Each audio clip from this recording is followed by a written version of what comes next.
Hello, everybody. It's Trisha Lee, and I'm live here from Millersburg, Ohio. And joining me, as always, is Larry Lever, who is back in Canada, holding down the fort, I hope, with recycling and solar power. And um today on our Disruptive Technology Hangout, we will be discussing ebooks and e-readers. And if you are familiar with ebooks and e-readers, then you know that they have caused quite a disruption to the marketplace. For example, if you look at the bookstore Chapters, which I believe recently went out of business, if not yet, then is very, very near the brink of going out of business due to this new technology craze of consuming our wonderful literature via internet and other mobile devices like Kindles, and there's some other ones. I don't. It's kind of funny that I'm even a part of this disruptive technology hangout because I really don't participate in very much of this disruptive technology. Yesterday, we did smartphones, and I don't have a smartphone. And today we're talking about ebooks and e-readers, and I don't have an e-reader, and I don't even have an iPad or anything to consume books on. However, in recently, as about I think about 3 months ago, I started to download some books from the internet, and so I have a whole library of books now stored on my computer, and I started reading some of them, and actually enjoy being able to have such easy and quick access to the books that I want to read. However, I'm still a big fan of the paper form of books. However, there's a huge, huge amount of people in the marketplace that do have Kindles, excuse me, and other e-reader devices for consuming ebooks, and they are quite adamant about the process of consuming the written word via electronic device. Definitely, I can see the benefit, like in regards to me traveling. I brought two books along with me, actual paper copies of books along on the trip. However, if I was on a longer stay or if I was on a vacation, I would probably require a significant more amount of reading material, which would take up a significant portion of my suitcase. And in such an instance, yeah, I would definitely kind of like to have an e-reader. However, I have my laptop here with me, and I've got tons of books to catch up on reading on here. So as long as my battery holds out, I can use that to do some reading. But I haven't finished the two paper copies of the books that I have yet, so I may finish them on the plane. I'm not too sure. And so definitely, I think that this whole ebook uh, evolution and the demise of many, many bookstores, specifically the biggest one that I think we all know of here in North America anyway, Chapters, is definitely directly related to the ebook revolution and the e-reader technology that has disrupted the marketplace. And I know in regards to Chapters, they kind of had it coming, if you ask me, because I can remember growing up, we had a little local bookstore called Poplar Books, and then I remember other smaller bookstores, and then there was even some chain bookstores, in the States here, there was Walden Books, and Chapters kind of came in and consumed all of these small bookstores and took over the marketplace, and then all of a sudden they got they had the same thing happen to them with the advent of the website Amazon, which Amazon started off as a book retailer. And I think initially they were selling paper copies of books, but on the internet. So people would go to Amazon and order the book that they wanted, and it would come in the mail, which I think that, yeah, that put a huge dent in Chapters and other bookstores' business, because I can remember going to Chapters and they didn't have a copy of the book that I wanted, so I had to order it, and then I had to wait for it, and then I had to go back to the store and pick it up when it came in. And I think with a site like Amazon that just kind of cuts out the middleman and all those trips to the store, and you could just order it and have it delivered directly to your door. And so Amazon has become a monster on the internet. They have totally, from their start of being online book retailer, they have totally expanded into, I think you can get almost any product under the sun on that website. And so it has evolved into this like huge company, and yeah, it's a big retailer. Probably definitely the largest retailer of tangible goods on all of the internet, and probably giving some of the big box stores a run for their money as far as the amount of merchandise that they move on a daily basis, because it's global. So people from all over the world can go to Amazon and purchase and ship virtually anything that they're looking for is pretty much there. So, well, of course, like food items, there's some food items that you can get on Amazon, but like perishable food, of course, you wouldn't find there. But pretty much anything else under the sun, you'll find it there. So, Larry, did you have any opening comments on e-books, e-readers? Any thoughts? Larry, can you hear me? You're muted. Yeah, well, I think we covered a lot of it. The amazingness about the Amazon is how they started off with books and changed to a lot of different stuff. But if you're looking at the basis of what Amazon started off with the books, they did disrupt the entire book industry. Like, because now you can still get books at bookstores. However, it's a lot easier just to get them online just by going through something like Amazon. You look like that cold is bothering you a lot. So yeah, that's about all I've got on that issue. I was wanting to talk about a lot of the other things that Amazon does in comparison. I think what it boils down to is Amazon is almost gone from a bookstore to almost like a supermarket. I don't know if they actually sell food, but I know I've bought a lot of things from Amazon that aren't books. They're not audio books, and so I don't think I've ever actually bought a book off Amazon. However, I didn't start. I'm kind of old school. I didn't trust the internet for shopping when things like Amazon first started up. I thought it was really risky. And correct me if I'm wrong, but I think Amazon was up and running before PayPal started up. And so once I heard about PayPal and checked it out, that's when I started actually using those types of services for purchasing items on the internet. It just felt uncomfortable using my credit card to actually buy things on the internet, but PayPal seems to make it's just a lot easier to use that service.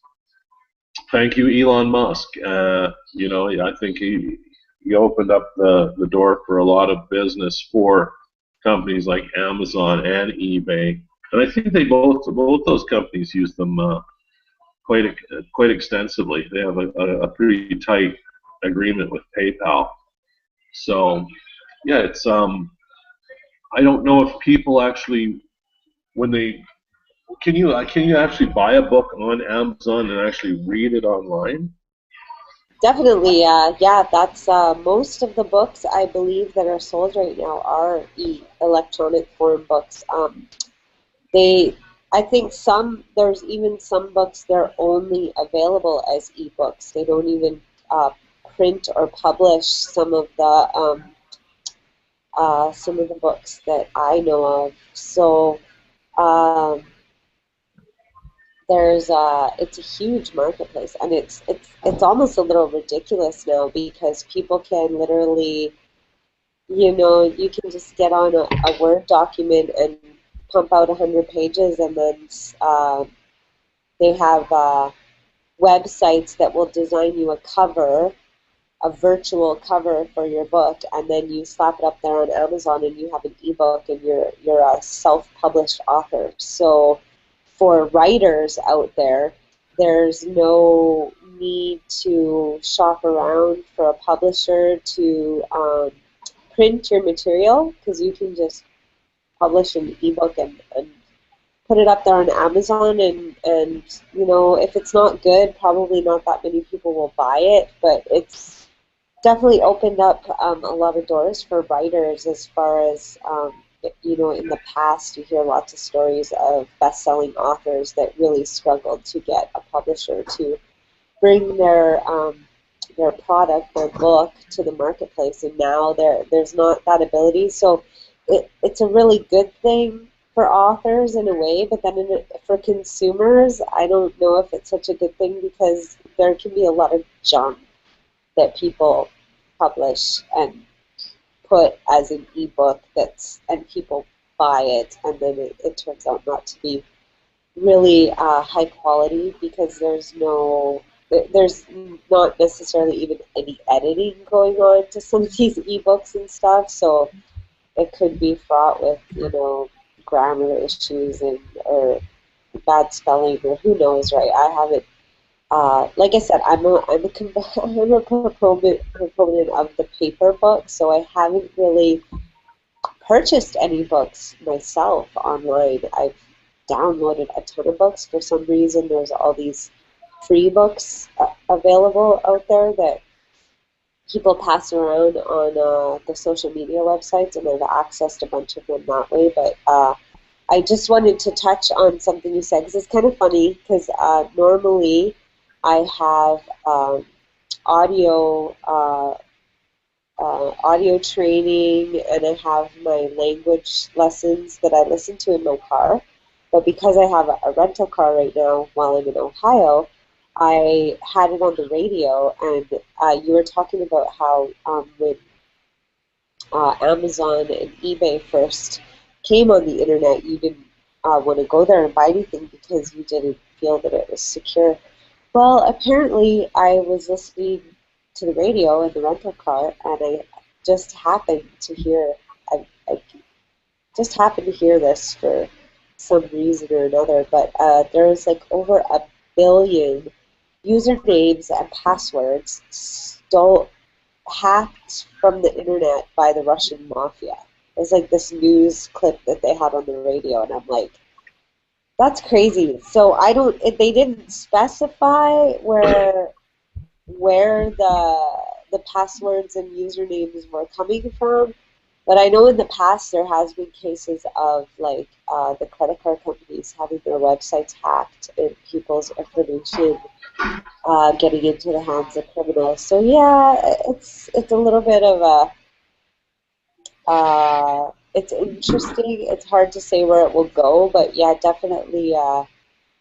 When you purchase stuff on even when you purchase stuff at the store, like really, you take a risk, like going out the door. Period. So it's just all relative. But I just thought that was interesting. That I heard that story and that you were talking about not knowing if it was secure to make purchases online, and now with PayPal you feel the security, but I kind of wonder if maybe it's a false sense of security because I think that nothing's foolproof, right? If these criminals can hack into a credit card company's website and get people's credit card information, or be able to access all these usernames, a billion usernames and passwords for I'm not sure what websites, but yeah, I don't even know if PayPal is able to really guard us from that. But however, you have to do what you do,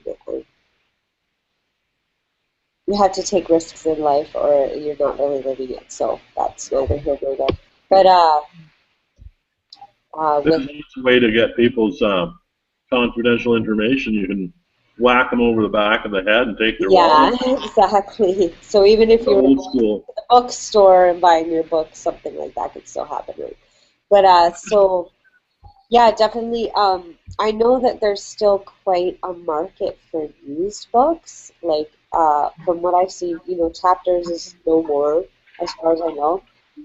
However, I've seen that the used bookstores still seem to be able to survive somehow because I guess it's less expensive when you're purchasing used books, and there's just an abundance of books out there, right? But I believe that there will come a point where there just won't be all that many books around. Like libraries will be kind of I don't know. Libraries are already kind of not super busy places, but I remember when I was a kid, there was like every week we would go to the library, and it was like there was a lot of people there and stuff. And now it seems that the library Well, is a pretty quiet place. the good thing is the libraries are changing. They change. They're smart enough to change with the times. Believe it or not, when I first got on the internet, it was through the public library. So, Yeah, definitely. I do. They do have computers and internet access at the library, so yeah, there's people are drawn by that. But however, I think most in North America anyway, most people have that in their homes. So I don't know. I guess there's still quite a few people that use the library um, for books and for internet and stuff. But I remember reading a book. Um, I can't remember the author's name, but it was called Fahrenheit something, and it was about the government like going around from house to house and taking all the books and burning them, and because they didn't want people to have books. But it's kind of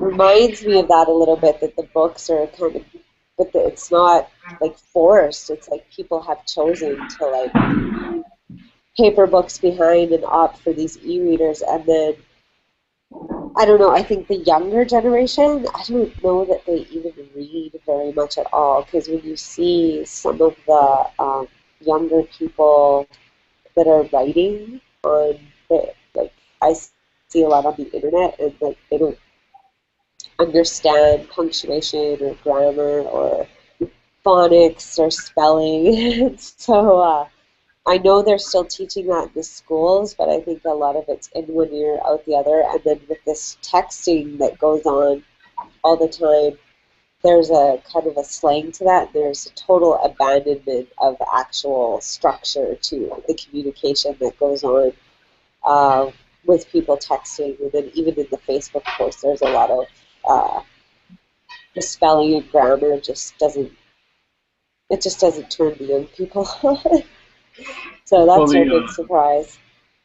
it also reflects on the education system that the education in one system in one region might be completely different than the education in another region. You can get people that barely speak English on the World Wide Web on English sites, and so I'm not sure exactly how Amazon works globally. I don't know if if they probably have a very sophisticated translation system. More than likely, yeah, because I know that they ship stuff all over the world. So yeah, they I think it's just an English site. I think it's through Google, and there are tools and stuff for translating websites. So I know if I go to a website that's in a different language, it like automatically comes up on my computer. Do you want us to translate this site for you? And yeah, if I want to look at it, then I'll have to do it. I'm not too sure where that service even comes from. It just kind of automatically pops up there. So yeah, pretty amazing. I don't know how they do that, but getting back to ebooks and e-readers. I know some avid readers that have actually adapted the technology. It has actually been really surprising to me. I have one friend that doesn't never used the internet, never had a computer, but then he got a smartphone and was able to access the internet with a smartphone. And when he started seeing all of the books that he wanted to read were available, he ended up buying an e-reader. I forget. It's not a Kindle, but it's another name, and I was really surprised by that because as a person that tends to be resistant to technology, kind of badmouths a lot of technology, so I was really surprised by that. But yeah, people are using these e-readers, and for avid readers, I think it's an awesome tool because yeah, you can fit a whole library in the palm of your hand. It's pretty amazing. Well, that's interesting how having a smartphone now, when you consider Amazon, having a smartphone, people that have smartphones, they're just going out and buying them because they're so readily available compared to, well, not I shouldn't say readily available, but they're a product that's available to the general public that does. We were discussing this a day or two ago on how you can have your entire PC in the palm of your hand.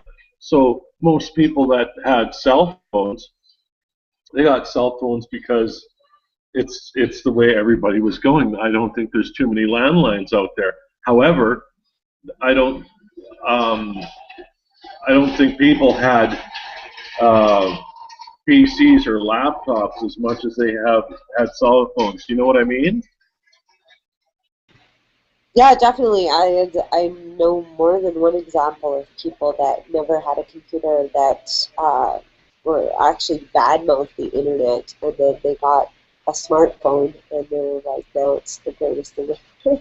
I can play games on this. I can do all this awesome stuff. Let me Google that for you on my phone. And it's like, what? Like last year you were like, oh, the internet's a cesspool of, and now this year you're all um, downloading ebooks and playing games and stuff online. So yeah, it's definitely disruptive technology in the way that we consume our written word. I know that these e-readers have also affected the newspaper and magazine businesses because apparently on the ones that are capable of, I think most of them are capable of internet connection. You can read newspapers and magazines on your Kindle or your e-reader, and so it just kind of uh, has caused people to spend less money on the actual print. So newspaper delivery has gone down, magazine subscriptions has gone down, and a part of it is the internet that people are just online consuming this material. However, a certain percentage of that consumption is done through these e-readers. So it's very disruptive technology in a lot of different ways. It kind of has changed the landscape of printing in general. So I would, and of course for me, I love it. I think it's great in one way, although I still prefer an actual paper book. I do see from an ecological standpoint, people consuming newspaper and magazine um, using an e-reader is much more sustainable for the environment because pulp and paper and printing presses actually uh, not only do they use a lot of energy resources in their creation, but there's also you're left with that newspaper or magazine after you've read it and after everybody it's been circulated and everybody's read it, and then what do you do with it? Well, you can recycle it, but however, recycling is there's the pickup that's involved, and then turning some of these this paper into a new usable product is quite the process. And actually, in some cases, it's cheaper for manufacturers to just go from the raw material to the product than to take recycled material and try and turn that into a product. It can be more actually more expensive. So, like I know with newspaper, a lot of times they turn it into toilet paper. However, from what I understand is that when they go through the process of turning recycled newspaper into toilet paper, they have to do a lot of bleaching to get the ink pigment out of the paper, and even and then the recycled toilet paper ends up being that kind of light brown, like the paper towel you used to get in school. And a lot of people just don't want to buy that recycled toilet paper because it's not the white, fluffy kitty toilet paper like they advertise on TV. So it's not a desirable product when it's done. And then even to get it to be that light brown color that the recycled toilet paper is, they have to use, there's a lot of intense bleaching process that goes on, and that ends up a lot of times back in the water supply. So it causes uh, more of an impact. And then on top of that, there's all the transport. So all these big trucks are puffing diesel down the road as they're taking these paper materials to be recycled. So yeah, definitely having people like a book to me is it lasts forever. It can be read over and over and over and over again. They do break down, but magazines and newspapers, like how many times are you really going to want to read and reread that and keep it around? Like people in our business with recycling, we get I wouldn't want to guess, but I'm sure there's tons of newspaper and magazine in a year, in the span of a year, that go through in and out of our truck, which spews diesel down the road as it picks up. So, and then there's bigger trucks that take it to the next stage, and it just kind of goes on the road and perpetuates to being a bit of a resource suck, and potentially can have some adverse side effects on the environment. So, uh, in that way, I think that these e-readers and the ability to consume the information on the internet is a really, really, really great thing. However, I'm sure that there's publishing companies and printing companies that think it's really bad. I Yeah. imagine if I owned a big printing press right now, I would not be very impressed with e-readers or e-books. Well, it's kind of. I think it's a little mind blowing that on the Amazon website, when it comes to books and new books that are being published, I can remember when I was growing up that it was always a big deal to hear about the bestseller, and there would be a book that's on the bestseller list, and everybody would be talking about it. Now I think with the way Google or with the way Amazon works, it's quite a different story now. That I think Amazon has more of a their bestsellers don't at the top of their bestseller list on their websites. It's not even talking about books. They talk about toys and games and electronics and all these other products that they've branched out into. And so I wonder how that's affected all the old-fashioned bestseller lists. How that actually affected all the other bestseller lists that were used to be in the newspaper, for example. I'm wondering if because the Amazon makes it so much easier to publish, not only buy books, but to publish books.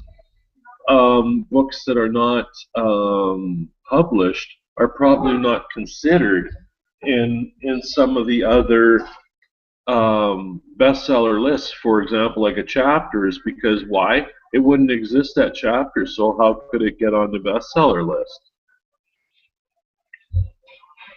Yeah, I think that probably there's a conspiracy that they won't put ebooks that aren't in a paper form on the bestseller list, and because a lot of these publishing companies are still quite powerful and they still have a lot of influence on business in general.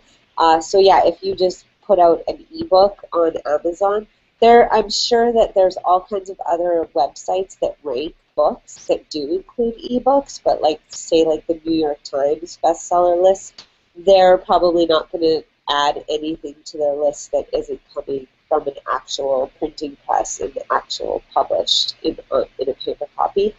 Uh, I've never heard of that or seen that, but I'm sure that they have some kind of mechanism there because, of course, these publishing companies and printing presses, they want to stay in business. However, I think that if they are going to stay in business, they're going to have to change their business model to suit this new technology. And I think some of them probably are. Probably can touch on this topic again after doing some research if we had the time.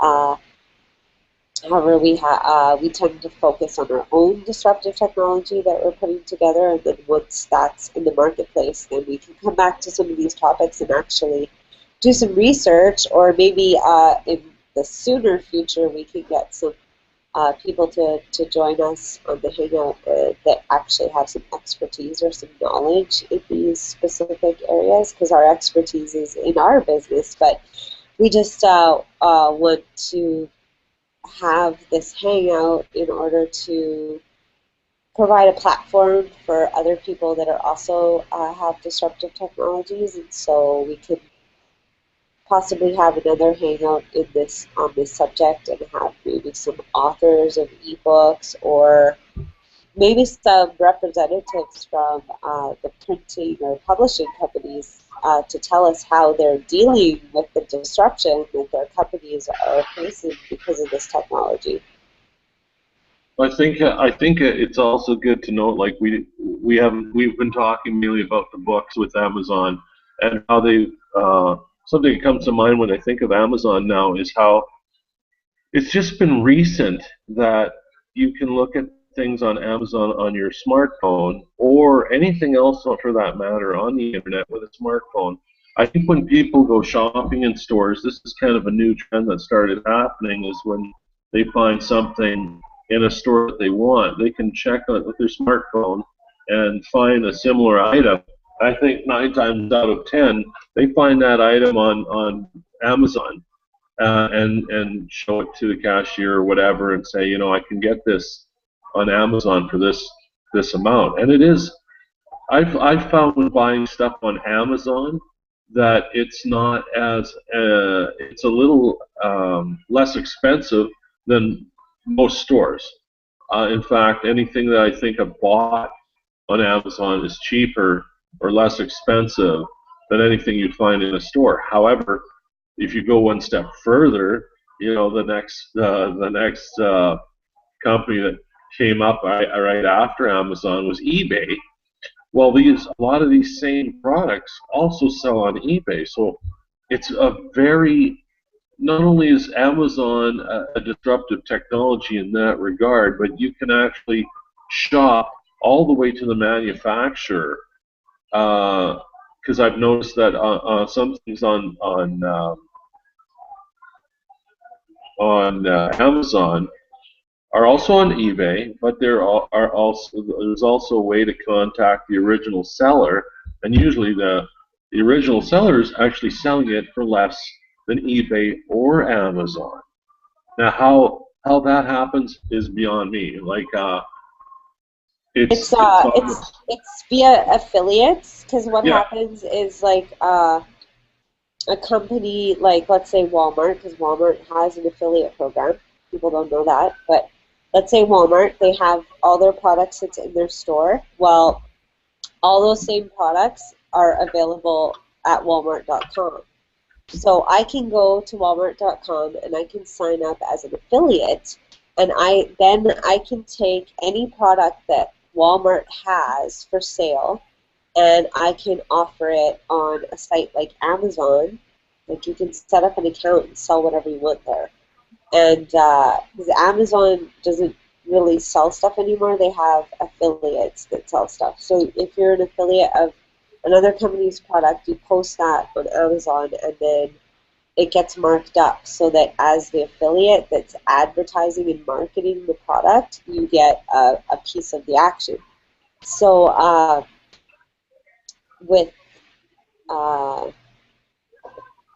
with what you're saying about the price being lower, well, that's just naturally an occurrence, and why chapters and other bookstores have gone out of business because Amazon totally took over that marketplace because those books that they were selling were all cheaper than chapters. And why wouldn't they be? Because they're just sitting in a warehouse just like they are before they go to chapters. But then when you take it from the warehouse to chapters and you have to pay for the building and the utilities of that building and the overhead of staff, stocking shelves, emptying boxes, putting the books in displays and all that kind of stuff, all that's gone.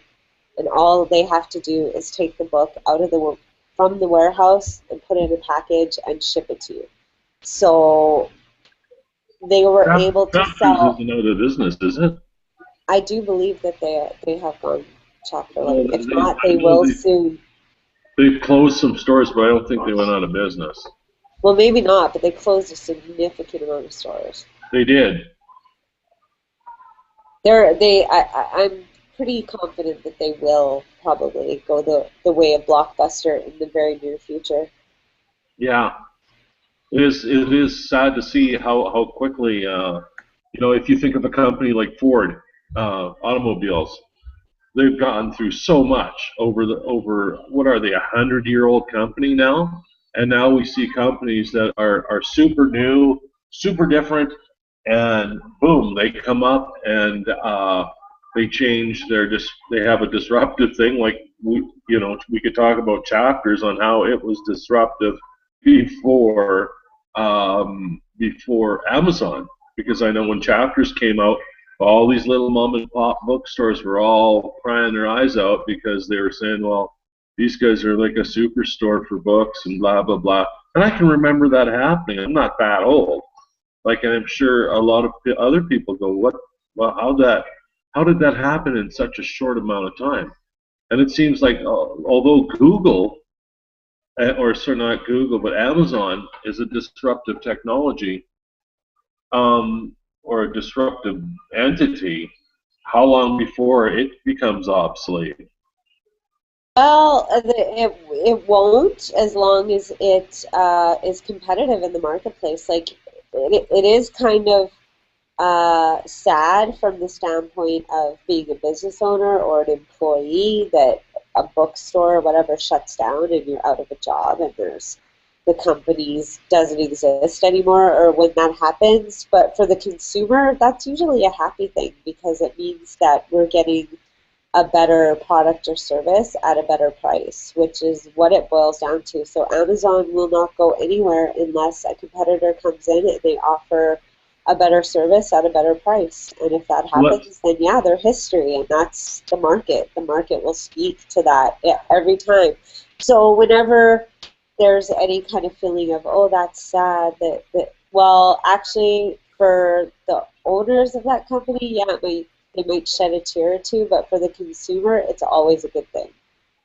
that's my point, because um, it hasn't happened yet, but because of the things that I've learned when shopping on the internet, and being able to source something all the way down to the actual seller, you know, that becomes more of a opportunity to become the new disruptive technology. If there was a website similar to Amazon that would come up, and all of a sudden everything that it had listed, I think Alibaba out of China is exactly what I'm talking about, because when you do buy something off Alibaba, which I have done in the past, I'm buying it directly from the manufacturer in China.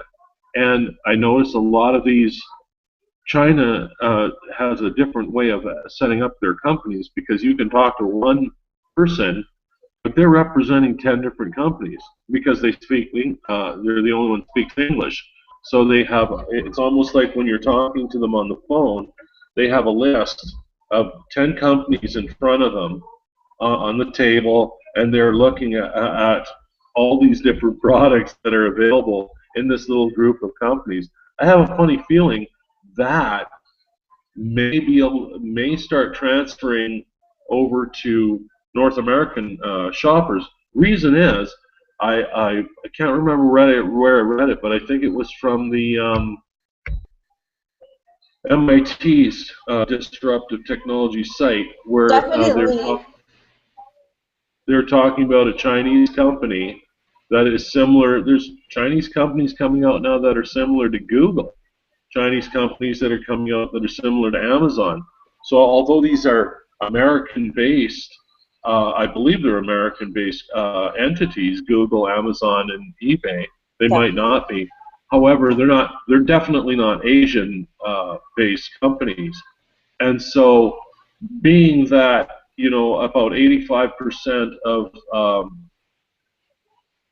the world's billionaires are in Asia, kind of makes you wonder if that's going to be the next thing. Is Amazon is going to knuckle under to the next big Asian entity that's going to do just what we're talking about? Well, So, Amazon.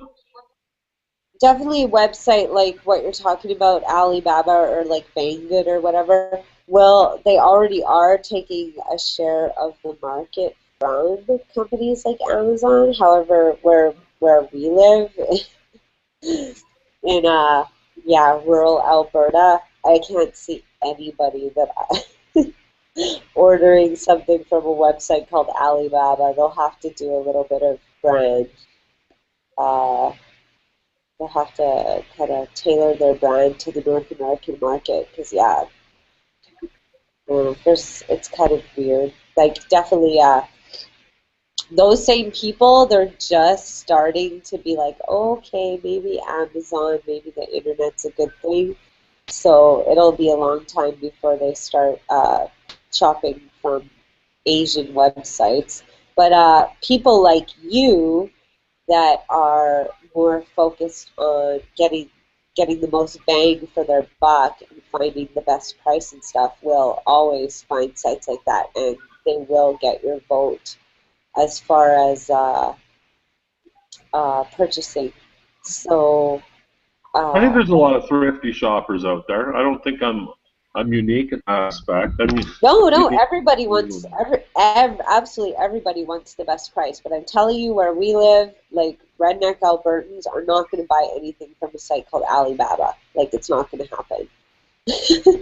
No matter how good the price is, like they're going to go to Amazon or something they're familiar with. But the more open-minded people, for sure. And like there's it's a small percentage that's dwindling of the kind of backwards kind of redneck mentality, but it's still there. So they'll. I don't know. I think that it's a big old pie, and I think there's a piece for everybody. However, things can change really fast. Like an example would be like MySpace was like a huge big deal. It was like everybody that was using the internet like knew about MySpace and was like, oh, you need a MySpace page for your music and da da da da. And then when Facebook came on the scene, like most people totally abandoned MySpace and this Facebook thing is better. So Yeah. whatever's going to be better, that's going to give a better experience to people. And like now there's people saying that, oh, Facebook is like, it's been, it's turned into a big spam factory and I don't like it, or it's a big gossip mill and I don't like it, or this and that. And so people are moving over to the Google Plus platform, which it's very similar to Facebook. However, it's got some features such as this Google Hangout that are better and that people are more turned on by. So, uh, yeah, some of these sites can disappear like out of human consciousness overnight because I guarantee if you go talk to 15 or 16-year-old kid about MySpace, they're not going to know what you're talking about because they're on Facebook. Whereas, like before Facebook arrived, that was the big going concern. So who knows what'll be next? Well, I don't think it would be that hard to duplicate the Amazon website and then just put a, like you say, put a local face on the website, but you're representing a whole bunch of Asian companies. I don't think that's rocket science. That could be pretty easily done. Oh yeah, And definitely. yeah, so The difficult part I think would be being competitive and being able to right, keep the make cost money. down because Amazon works on such a bulk amount. Like there's so many people purchasing at Amazon. I think that they've been able to reduce their shipping costs in some cases to like almost nothing. So for a new company to come on the scene and be able to offer a lower cost product, but and Right. with the same reduced shipping cost, yeah, you're going to take a big chunk of their share of the market. So yeah, there's an idea for someone out there to try this. But really, Amazon's already there, so I think most people wouldn't be particularly keen on taking on an endeavor like that because you can go to Amazon, open an account, and sell whatever you want, Right. like for whatever price that you want, and Right. the market will decide whether people decide to buy it or not. But I've heard stories of people selling, for example, T-shirts. There's a guy that's I listened to through part of the Project AWOL training, Chris Record, and he was talking about selling T-shirts, and he was saying that he would sell more T-shirts when he had a higher price, because for some people they believe that if the T-shirt costs more money, it must be higher quality, and they were the same T-shirts, but he was doing this on Amazon, so he had the T-shirt over here on his one account where he was selling it for $15, and then he was selling it for $30 on another account in Amazon, and more people were buying the $30 T-shirt because there's this like subconscious thing in people's mind that say that if it costs more, it's got to be higher quality, right? But it's the same thing. So it's really weird, the sales psychology behind a lot of this stuff. That's that's pretty bananas. I think it's uh, a definite possibility. I keep thinking of some of these examples that are given on out of the book Think and Grow Rich, um, on how one company would be doing something for so many years, like the Woolworths five and dime stores, and then they got tired of that, and then along came Walmart, and now people are kind of not really tired of Walmart because Walmart's still a pretty dynamic organization. However, the dollar stores are very similar to the five and dime stores or the 99-cent stores that were popular. So it's almost like a, a churning wheel of pricing. So you have Amazon. You mentioned that a lot of Amazon stuff, when you order it, it's the shipping is uh, kind of small. I've noticed that everything I bought, everything I've wanted to buy, off Amazon, I've been shied away from because when I find it out of an Asian country, the shipping is you don't even have to pay for the shipping, and it's coming from across the Atlantic or across the Pacific Ocean. It's Well, like, well, it's all coming from across the Pacific Ocean. Don't kid yourself. Just because the game is for sale on a American website does not mean that it's an American product.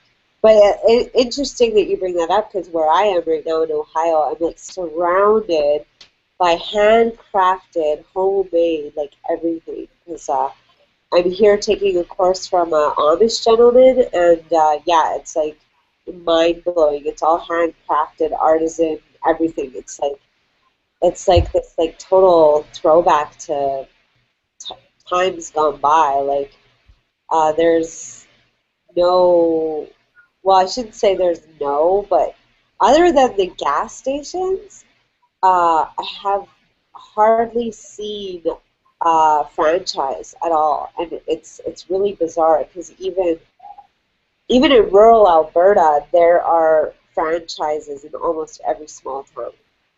Here, there's like these all these little small communities that I've been kind of touring around. It's like all mom and pop, like crazy mom and pop industry, and like the cheese factory, the brick factory, like it's all has family names on it. You know, it's not that's there's fabulous. yeah, there's no Safeway or Just what's the one, Whole Foods or whatever. No, it's like the Kaufman's Market or the Yoder Cafe or whatever, right? There's no Starbucks, no, like it's really different. Kind of, well, it's cool. It's not what I was expecting. I was expecting it to be really, yeah. Well, you're in Amish country, right? yeah, in the heart of it, and I There, was expecting it to be really, um, uh, I don't think you'd find that in Dayton yeah. or Akron. No. In Cleveland, of course, there's like Starbucks and everything because I went through Cleveland Right. on the way here.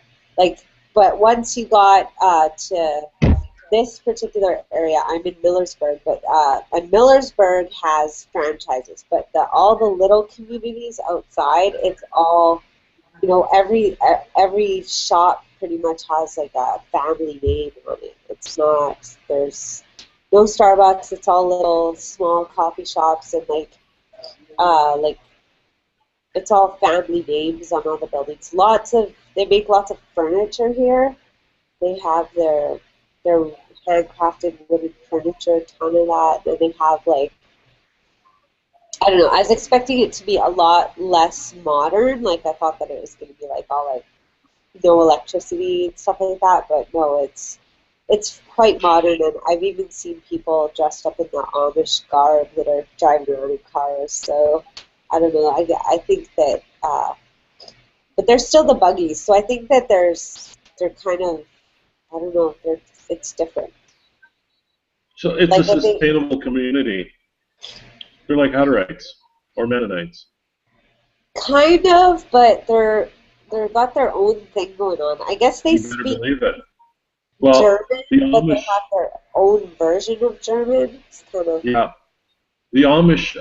I found the Amish technology that they uh, have. There's this absorption type of refrigerator that I've been trying to find information on, and I believe it's very old technology on how to refrigerate stuff. Well, I know that the Amish people manufacture these, and I don't know if they make these refrigerators where you are. You might want to ask them, but it's something I was going to ask you off live. Uh, Off air, I should say. However, they have they use a lot of disruptive technology, although they don't have phones and things like that. They have some things that are a lot of big industry doesn't like them knowing that stuff because you put GE out of business with refrigeration. Refrigerators that support themselves are pretty highly efficient refrigerators. This absorption type of refrigeration technology, I know the Amish know they manufacture these things. I wanted to eventually, I should be down there with you because I kind of wanted to know that stuff for our actual technology in case it was necessary to have refrigeration of this absorption type. These guys in the Amish country are experts. So getting off topic of the whole Amazon thing, I'm kind of, I think we've kind of talked that one. We've dissected Amazon pretty good. Well, we've exhausted the topic of e-readers and e-books as far as my knowledge goes. I'd have to do a bit more research, and then I could probably give some more commentary on where the technology is going in the future. But I'm not too sure, but I do believe that digital literature will be much, much more the norm in the future, and the paper books seem to be less and less prominent in human consciousness. So with that, I don't really have too much more to say. Do you have any closing thoughts about e-books or e-readers, Larry?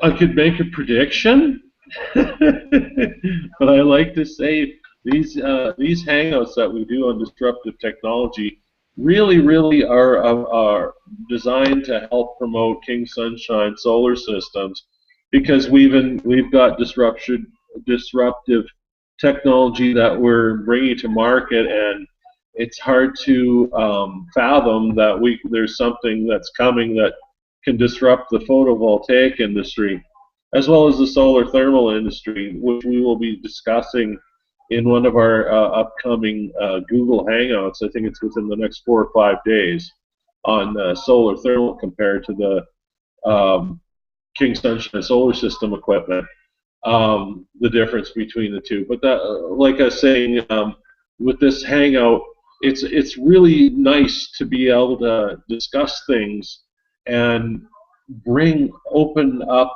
discussions for other people to listen into, and if they have the mindset to actually listen to what we're talking about and think about what we're talking about, we're actually offering a lot of opportunities for people when we start discussing Amazon and Asian companies that are similar to Amazon, but you don't have to pay for any shipping. It's nothing to be scared about. It's a global economy, everybody, and it's sink or swim if you want to survive, whether you're North American, Asian, or Australian, or wherever you're from. You really have to think for yourselves, and I think that's really what this Google Hangout's all about. I think something we'll be doing in the near future is because we're kind of all, Trish and I actually discuss the topic before we actually start. So we're coming in cold when we start this hangout, and people should know that. And so it's like anything else. This is a developing disruptive technology hangout, if you can believe that, because what we're doing is we're coming on and talking about disruptive things, but at the same time we're disrupting what we're talking about at the same time. It's kind of complex, but because we're not coming in rehearsed, that's what really opens up the human mind and brings these other thoughts to bear for other people to take advantage of. And I think we should close off with that knowledge so people know after watching this one. This is, what number is this one? We are at 29. We're at 29. So there's 28 of these hangouts that we've done already that are jam-packed with information for if you want to be an entrepreneur or go into business yourself. We're filling these Google Hangouts with this sort of information. Why? Trish and I are both entrepreneurs. I hold patents. I know how to invent things, and my mind is constantly coming up with ideas. And when Trish and I get together, this is our mastermind as it is today. It's a growing thing, and so when we get together, more of these ideas come up. We just let those ideas go into the abyss, simply because we're so focused on what we're bringing to market with King Sunshine Solar Systems. And so have a listen to all the previous ones that we've done. There might be something there that you'll go, hey, that's an idea I never thought of. Wow, that's something I could actually make money doing. I really think that's what this is all about. And I think we have to thank the Empower Network for actually Tricia's expertise in this area, and what I've been learning from her in that regard. So, and on that note, that's Yeah, right. what I'm closing off with.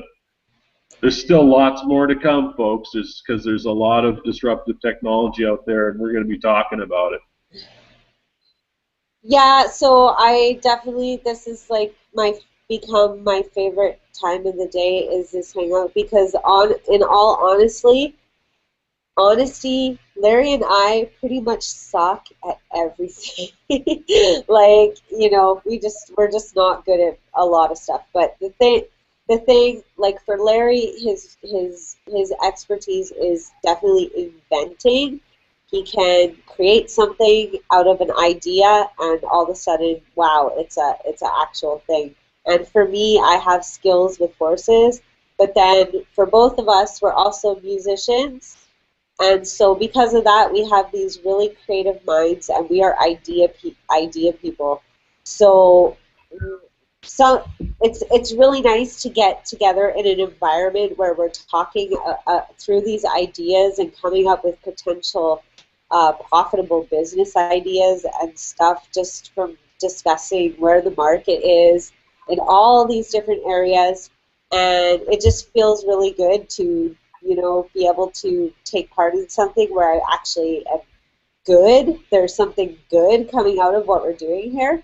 Yeah, definitely we are idea people and we have good ideas, although if you look at our, I don't drive good, my house is a mess, the list goes on and on of all the things that I'm not good at, but it's really a fun thing to come in here and be able to talk about and discuss ideas, because I have to admit that of all the things that I do, one thing that I'm actually pretty good at is coming up with some pretty good ideas that are sellable and marketable to consumers. And I know that Larry also has skills in that arena, and so that's kind of why we come together and we work off each other's strengths and try to ignore all the weaknesses and move forward in business. So with that, I just want to thank everybody out there for watching this Google Hangout and invite you to come and participate with us and share your ideas and thoughts, because I know that you probably got some really good ideas too. Unless you're really good at following directions, then maybe you're not such an idea person, because I really suck at following directions. So yeah, don't with recipes, like when I cook and I have recipes, I always have my secret ingredient, because there's always one thing that I either forget or don't have or whatever. So whenever I cook, there's something that gets left out of the recipe. So because I don't follow directions well, but I do come up with some pretty good ideas. So yeah, feel free to come and join us and watch for connect with Larry Lieber or Trish Bannock on Facebook, and you'll be able to get the link to join us on the Hangout or to watch the Hangout. And if you subscribe to the YouTube channel that you're watching this on, you'll be able to see the past Hangouts on that channel. And I just want everybody to go out there and have a great day. And if I don't see you in the future, I will see you in the pasture or maybe out in Ohio. Who knows where I'll be next. So, yeah, I just want everybody out there to know that I am a firm believer that in this life, anybody can be, do, and have anything they want. Or we can have everything.